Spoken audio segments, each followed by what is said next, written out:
One of the things I love most about Lebanon is that it's a tiny country with such a varied landscape and so many adventures to experience. My name is Linda Tamim, and these are my Roadtrip Diaries.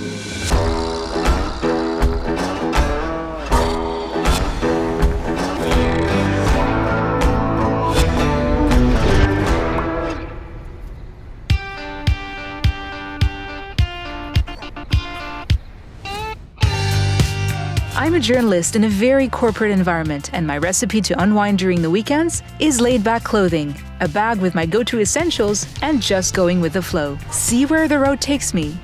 This time I was a little squeezed on schedule, so I decided to explore the closest to home, and that is the Keserwan region. The first thing that comes to mind when you say Keserwan is of course the Rita grotto and its karstic heaven. But that you've seen, of course, since it's on every guidebook. And if you haven't, I strongly advise you to, because it is undoubtedly one of Lebanon's most iconic attractions.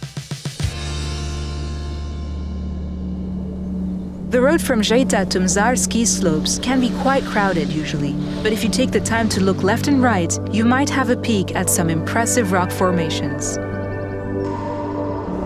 My trip today takes me to Kfar passing by Auberge Beiti, a very unique youth hostel managed by the Beiti Association and the dynamic Josephine Zreib of the Keserwan DMO. We are here to promote all the stakeholders. Till now, we have 50 stakeholders. Next step is to have more than 200 stakeholders who are working on tourism.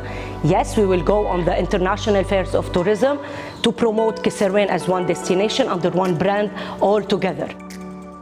Auberge Beiti, it's like a friendship house. It's a hostel. Yes, all youth can come to enjoy the nature. We have the snow on the winter, and we have the caving, the climbing on summertime. They are here to do the adventure activities. We do cross-country skiing, snow showing. We are here to discover the nature. But don't forget, we are 20 minutes away from the sea. We can do the swimming, the water sports, and the diving, the nice experience on the sea and the nice beaches.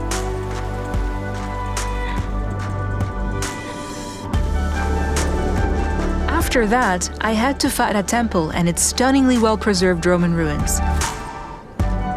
About a kilometer before the majestic natural bridge of Kfar Debian. And I cannot leave the region without admiring the view on Shabrouh from St. Charbel, Faraya.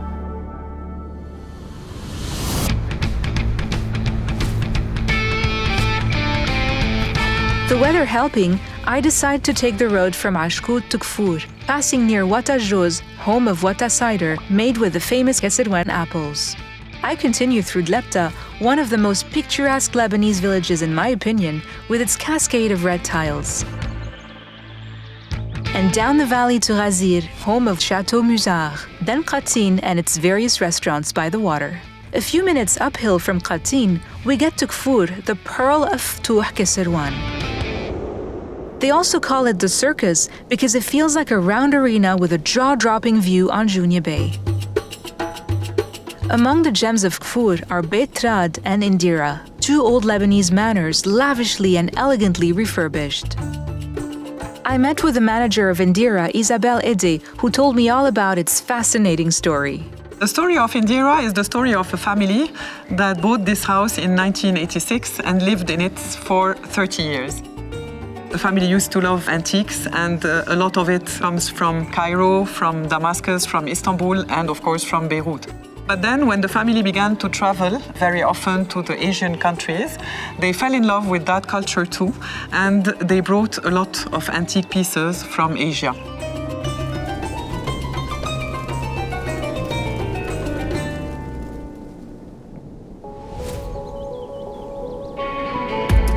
The highlight of my visit to Kfour is definitely Le Sentier des Sources Trail, named after the 5 sources of the Kfour Valley. I used my Hike Keserwan app to get around. The springs feed a rich flora of pines, oaks, cedars, olive trees, and fruit trees, which create a heavenly scent. The trail, made of 2 loops, welcomes hikers in a peaceful setting that respects the rich heritage of its surroundings. From Kfour, I follow the valley of Adonis and the Nahr Ibrahim River, This river, along which you can find Chouin, Yahshoush, and Jounieh, which is literally the paradise for hikers and campers, is also known for the legend of Adonis and Ashtarut, celebrated every spring.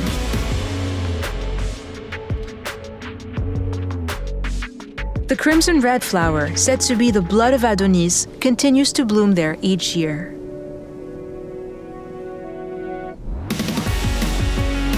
The valley takes me down to the old aqueduct of Nahr Ibrahim, used to carry the water from the sources of Af'a to Byblos since the Roman period. A bit more downstream, I take pictures of the Ottoman bridge and the lovely beaches of Aibe and Tabarja. After an exquisite simeza in Tabarja, I take a stroll in the old souks of Jounieh, before meeting Sylvio at ATCL to discover all about his journey and how he decided to join the Keserwan DMO. Hi Sylvio, it's been such a long time. It's great to see you again. It's good to have you, Linda, here. Especially here at ATCL. This place means so much to you, we already know that. But tell us why, and especially tell us about these rocks that we're sitting on. What do they mean to you specifically? You know, Linda, I grew up here, so I spent most of my time in this club. Those rocks we used to run all day long. I don't know why, but we used to run from there to the end of ATCL. No wonder you're an athlete. So we know every rock. I grew up in this club. I trained in this club. Can we say that this is where your love for sports grew? Yes, for sure. Amazing. You received so many medals in sports, but you're also known for all those videos that you took across Lebanon. Can you tell us more? Why did you take those videos? I always wanted to show the beauty of Lebanon. I want to promote tourism in Keserwan. I want everyone to know that Keserwan is not only the Bay of Jounieh and snow skiing. We have amazing rural places. We have very nice guest houses. We have very nice hike trails. Indeed, I've seen all that. It's been absolutely fabulous, yeah. We really have a wonderful region, and I really want everyone to see the real Keserwan and every single part of it.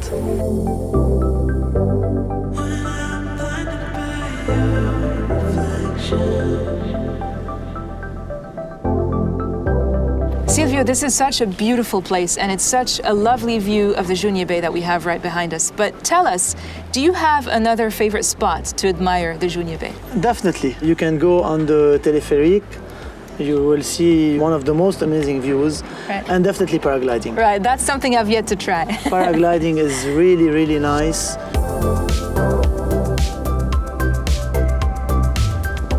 You're above the mountains, You have Harissa on your left, you have Jounieh Bay on your right. It's amazing, especially on sunset. Right, great. You'll have to take me. Definitely.